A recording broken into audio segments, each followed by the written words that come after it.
शुरू करें।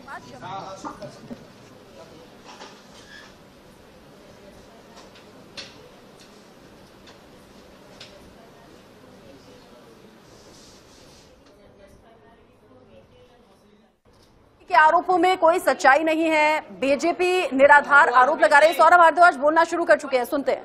की जानकारी होगी कि दिल्ली के माननीय उपराज्यपाल विनय सक्सेना जी लगभग रोज सुबह उठकर अपनी ही दिल्ली सरकार के खिलाफ कोई खबर मीडिया के अंदर, अखबारों के अंदर दे रहे हैं। और हम लोग इतना हैरान हैं कि एलजी का तो एक कॉन्स्टिट्यूशनल ऑब्लिगेशन होता है। ये किस तरीके के आदमी हैं जो दिल्ली के उपराज्यपाल बने हैं कि रोज कोई पुराना मामला उठाकर ये दिल्ली की चुनी हुई सरकार के ऊपर हमला करते हैं। हमने पिछले 2 हफ्तों में देखा विनय सक्सेना जी जब खादी उद्योग के चेयरमैन थे, उनके ऊपर 3 बड़े गंभीर आरोप लगे हैं। पहला, नोटबंदी के समय उन्होंने अपने पुराने नोटों को नए नोटों में बदलवाया और इसके बारे में और कहीं नहीं, उनके खादी ग्राम उद्योग के हेड कैशियर का लिखित बयान है कि विनय सक्सेना जी के दबाव में विनय सक्सेना के पुराने नोटों को बदला गया। हमने कहा आप जांच कराइए, वो जांच कराने के लिए बिल्कुल तैयार नहीं। दूसरा आरोप लगा, विनय सक्सेना जी ने अपनी ही बेटी को खादी ग्राम उद्योग के चेयरमैन रहते बॉम्बे में खादी लाउंज बनाने का काम अपनी बेटी को दे दिया। हमने कहा कोई प्रोसीजर तो फॉलो हुआ होगा भाई, एक सरकारी तंत्र है, उसका एक प्रोसीजर के बिना आप किसी को कोई काम नहीं दे सकते और अपनी बेटी को तो प्रोसीजर फॉलो करके भी नहीं दे सकते। आप जांच करवाइए। एलजी साहब जांच करने के लिए बिल्कुल तैयार नहीं है। उन्होंने एक बार नहीं कहा कि मेरी जांच करवा लीजिए, मुझे कोई दिक्कत नहीं। वे जांच से भाग रहे हैं। 2-3 दिन पहले माननीय सांसद संजय सिंह जी ने बहुत गंभीर आरोप लगाया। पटना हाई कोर्ट का एक ऑर्डर दिखाया जिसके अंदर पटना हाई कोर्ट ने खादी ग्राम उद्योग को यह ऑर्डर दिया कि आप जितने भी कारीगर हैं खादी के, उनको बैंक अकाउंट में सीधा पैसा दीजिए। अब बैंक अकाउंट में सीधा पैसा देने की कवायद प्रधानमंत्री मोदी जी की, और वो खुद कहते हैं अगर पैसा कैश में दिया जाता है मतलब उसके अंदर लूट होती है। जन धन योजना बना के मुझे तो लग रहा है हिंदुस्तान में सबके अकाउंट बना दिए थे मोदी जी ने।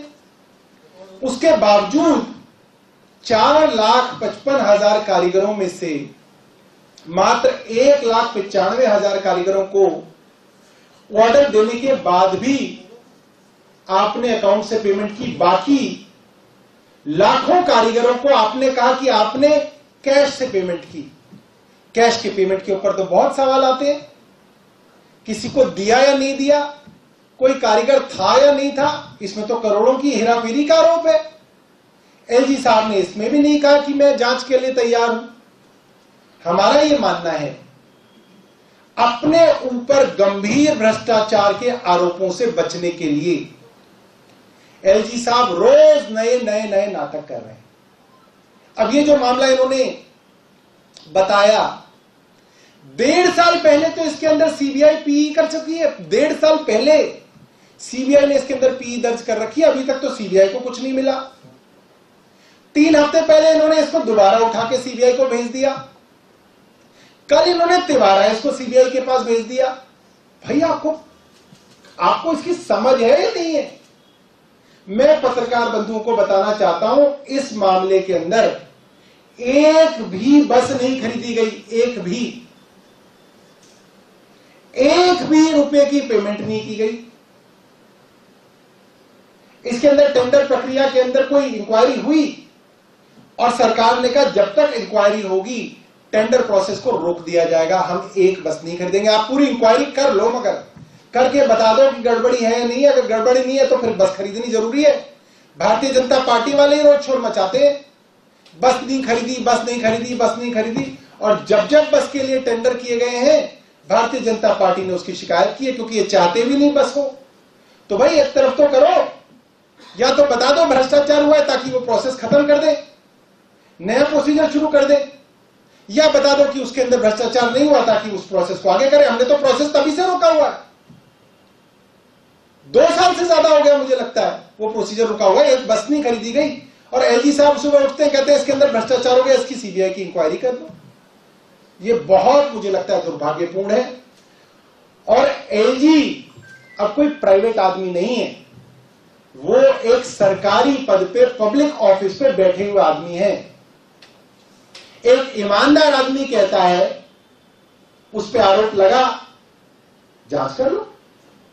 भाई आज मैं भी आपके सामने ये नहीं कहने आया कि सीबीआई जांच ना करे, मैं आपको ये बता रहा हूं कि सीबीआई 1.5 साल पहले पी दर्ज कर चुकी है इसके अंदर। सीबीआई 1.5 साल से इंक्वायरी कर रही है इसके अंदर, और कर लो।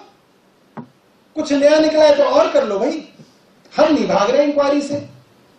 विनय सक्सेना जी भाग रहे हैं, वो तो डरा रहे हैं, धमका रहे हैं, कह रहे हैं कि मैं तुम्हें जेल में डाल दूंगा, मैं तुम्हें डिफेमेशन केस कर दूंगा, मैं ये कर दूंगा, मैं ये कर दूंगा, मगर इंक्वायरी नहीं करने दूंगा। क्यों नहीं करने दूंगा मैं इंक्वायरी? एक सांसद ने आपके ऊपर आरोप लगाया, सबूतों के साथ 5 विधायकों ने आपके ऊपर आरोप लगाया, और आपके ऊपर आरोप दिल्ली विधानसभा में लगाया गया। आप इंक्वायरी के लिए क्यों नहीं तैयार हैं? सिर्फ अपनी भ्रष्टाचारों के आरोप से ध्यान भटकाने के लिए एलजी साहब रोज नया नाटक करते हैं। मुझे नहीं पता फाइल पढ़ते भी या नहीं पढ़ते, वरना ऐसा हो नहीं सकता कि एक मामला जिसमें 1.5 साल पहले ही पी दर्ज है, 2 हफ्ते पहले दोबारा इन्होंने सीबीआई को दे दिया, अब वही मामला तिवारा दे दिया। ऐसे तो कल फिर से दे देंगे इसी को, और फिर कहेंगे इसको चलाओ टीवी पे कि भाई एक और चीज हो गई। ये बहुत गलत है। मुझे एक वाकया याद आता है, और जो पुराने पत्रकार बंधु हैं दिल्ली सरकार को और अन्य सरकारों को कवर करते आए हैं, वो इस मामले को समझ सकते हैं। एक डिपार्टमेंट में नए अफसर आए टॉप पे, और हवा चलाई गई। अफसर साहब बहुत स्ट्रिक्ट है, बड़े सख्त है। छोटी छोटी बातों पे अफसर ने लोगों को सस्पेंड करना शुरू कर दिया। किसी डिपार्टमेंट में कोई गड़बड़ी हुई तो ऊपर से नीचे तक सबको सस्पेंड, यहां सस्पेंशन, वहां सस्पेंशन, यहां सस्पेंशन। और अफसर के ऊपर आरोप भ्रष्टाचार के काफी थे,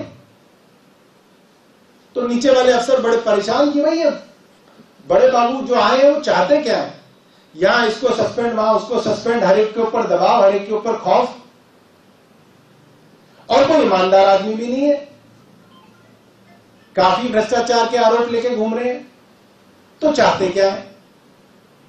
तो पता चला बहुत बड़े बाबू चाहते थे कि ठेकेदार डायरेक्ट संपर्क करें, सीधा ठेकेदार संपर्क करें और परसेंटेज देना शुरू करें। सीधा सीधा जो है पैसा पहुंचाया जाना लगे, और हर अफसर के पास ये मैसेज पहुंच गया सस्पेंड कर करके कि भाई अगर रहना है, नौकरी करनी है, तो ठेकेदारों को कहो सीधा ऊपर जो है मिले और सीधी बातचीत करें, ऐसे काम नहीं चलेगा। कोई प्रश्न हो आपका तो आप पूछ सकते हैं। इस मामले में उनका ये आरोप है कि जो बसों की खरीद कंपनी को ठेका नहीं दिया गया था, जो टेंडर प्रक्रिया में शामिल नहीं थी। BS4 BS6 की बात है, जिसको BS6 का ठेका नहीं दिया, पूरा ठेका उसी को, जिसमें टेंडर में शामिल नहीं थी कंपनी, पूरा ठेका उसी को गलत तरीके से दे दिया गया।